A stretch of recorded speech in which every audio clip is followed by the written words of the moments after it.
नमस्कार दोस्तों। स्वागत है आप सभी का हमारे इस चैनल जानू की जिंदगी में। दोस्तों, आपको अपनी आत्मा के लिए क्या अच्छा है वह करना चाहिए। अब मैंने ऑनलाइन यह देखने के लिए एक त्वरित नजर डाली कि आपकी आत्मा के लिए क्या अच्छा है, और इसमें इसके लिए कुंजी है। आप जो आत्मा को पोषण देने वाली गतिविधियां कर सकते हैं, और उनमें से एक है सकारात्मक सामाजिक संबंध। दोस्तों और परिवार के साथ गुणवत्तापूर्ण समय बिताना और मजबूत रिश्ते बनाना जीवन में सकारात्मक प्रभाव डाले। अगर आपके जीवन में ऐसा कोई है, तो यह आपकी आत्मा के लिए अच्छा होगा। यह कुछ ऐसा है जो आपके जीवन पर सकारात्मक प्रभाव डालेगा, और इसके बाद यह आपको उस सकारात्मक मानसिकता में बनाए रखेगा।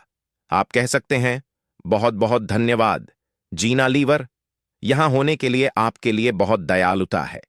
बिल्कुल वही नहीं, लेकिन आप समझते हैं कि मेरा क्या मतलब है। एक और है दयालुता के कार्य। यह मजेदार है ना? यह सूची में बहुत ऊंचा है। आपकी आत्मा के लिए क्या अच्छा है? एबी फराह ने वास्तव में इस बारे में अतीत में कई बार बात की। ऐसे दयालुता के कार्य और स्वयं सेवा करना और जरूरतमंदों की मदद करना वास्तव में आपके लिए भी बहुत अच्छा है। यह आपको अच्छा महसूस कराता है। दूसरों की मदद करना आपकी आत्मा के लिए अच्छा है।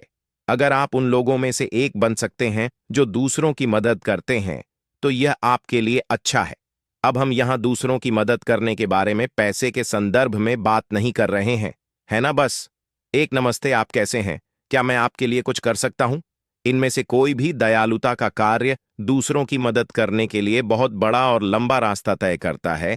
यह आपकी मदद करता है क्योंकि यह आपको अच्छा महसूस कराता है, लेकिन यह उस व्यक्ति की भी मदद करता है। किसी को सड़क पार करने में मदद करना, अगर कोई खरीदारी में संघर्ष कर रहा है, कि आप उसकी मदद करना चाहेंगे। यह सभी छोटे छोटे काम और चीजें जो आप कर सकते हैं, अंत में उन्हें सोचने पर मजबूर कर देती हैं। अच्छा करना आत्मा के लिए लाभदायक उस व्यक्ति को इतना अच्छा महसूस कराने, लेकिन यह आपके लिए अच्छा है क्योंकि यह आपकी आत्मा के लिए अच्छा है। यहां और क्या है जो आत्मा को भी पोषण देता है? आभार का अभ्यास यह कहता है, जीवन के सकारात्मक पहलुओं पर सक्रिय रूप से ध्यान केंद्रित करें। जैसा कि मैंने कहा, आधे भरे हुए व्यक्ति बनो, थोड़ा आधे खाली नहीं, ऐसे व्यक्ति। मेरा मतलब इससे है अपने जीवन और जहां आप हैं उस पर अच्छी तरह से नजर डालें, लेकिन जो आपके पास है उसके लिए आभारी रहे। अब मैंने इसे कई बार कहा है, हम एक संकीर्ण नाव में रहते हैं। हम 28 फीट लंबी और लगभग 100 फीट चौड़ी नाव में रहते हैं। यही वह जगह है जहां हम हैं। हम बहुत खुश हैं। हम जो कुछ भी है उसके लिए बहुत आभारी हैं। क्या हमारे पास अतीत में बड़े घर थे? क्या हमारे पास अतीत में छोटे घर थे? हाँ, हम कर सकते हैं। क्या हमें पछतावा या आभारहीनता महसूस होती है क्योंकि हमारे पास वे चीजें अब नहीं है? नहीं, हमें नहीं है, और नहीं हमें नहीं है क्योंकि हम जिस तरह से जीते हैं उसके लिए हम बहुत आभारी हैं। हम जीवन बहुत ही बाहरी है। हम बहुत खुली हवा में रहते हैं।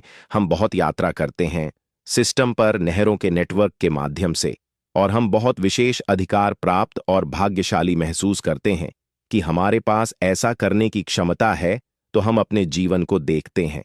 हालांकि हमारे पास एक बड़ा घर नहीं है और ना ही एक शानदार कार है। हम एक नाव पर रहते हैं जो बहुत बहुत भाग्यशाली है। और यह उस बात का एक हिस्सा है जो मैं यहां कहना चाहता हूं कि अगर आप अपने टेबल पर खाना रख सकते हैं, अगर आप गर्म हैं, अगर आपके पास आपके शरीर पर कपड़े हैं, अगर आप हैं फिट और स्वस्थ हैं, तो आपके जीवन के लिए बहुत बहुत खुश होने की एक वजह है। तो आपको अपने आभार के लिए जो कुछ भी आपके पास है उसके प्रति एक पूरी तरह से अलग नजरिया और दृष्टिकोण अपनाने की जरूरत है। शायद कुछ बेहतर की मानसिक इच्छा रखने के बजाय, या शायद बहुत आगे देखने के बजाय, आपको जो कुछ भी है उसके लिए आभारी होना चाहिए। इसका एक और पहलू यह है कि जब यह आएगा तो आप जो कुछ भी आपके पास है उसके लिए और भी अधिक आभारी होंगे। बहुत से लोग हैं जो ऑन पैसिव के साथ होने वाली घटनाओं की उम्मीद कर रहे हैं, बजाय इसके कि वे ऑन पैसिव में हो रही चीजों के लिए आभारी हो। ये पूरी तरह से दो अलग अलग चीजें हैं। ये वास्तव में अलग है, लोग चीजों को देखने का तरीका, और यही वजह है कि हम अपने घर और व्यवसाय को बेचने के रास्ते पर गए, एक संकीर्ण नाव पर जीवन जीने के लिए, ताकि हम एक आसान जीवन जी सके। मुझे लगता है अब यह हमारा चुनाव है और हम अपने चुनाव से बहुत खुश हैं। ये सबके लिए नहीं है, ये तो निश्चित है।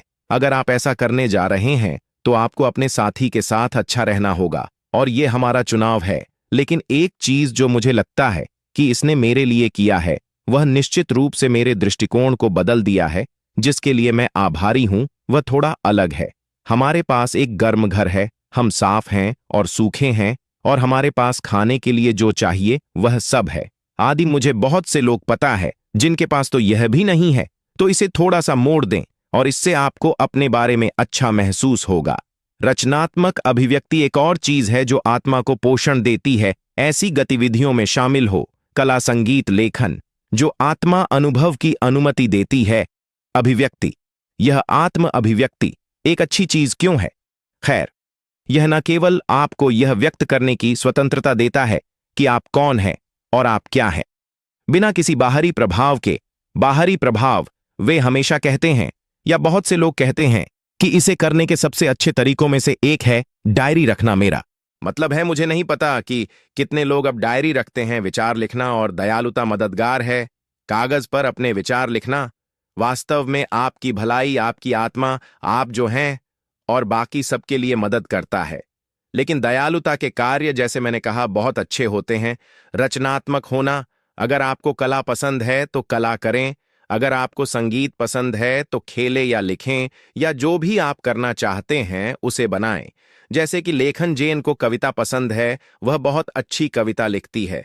वह इसे मानसिक रूप से खुद को मुक्त करने के लिए उतना ही करती है जितना कि वास्तविक कविता के लिए वह कहती है।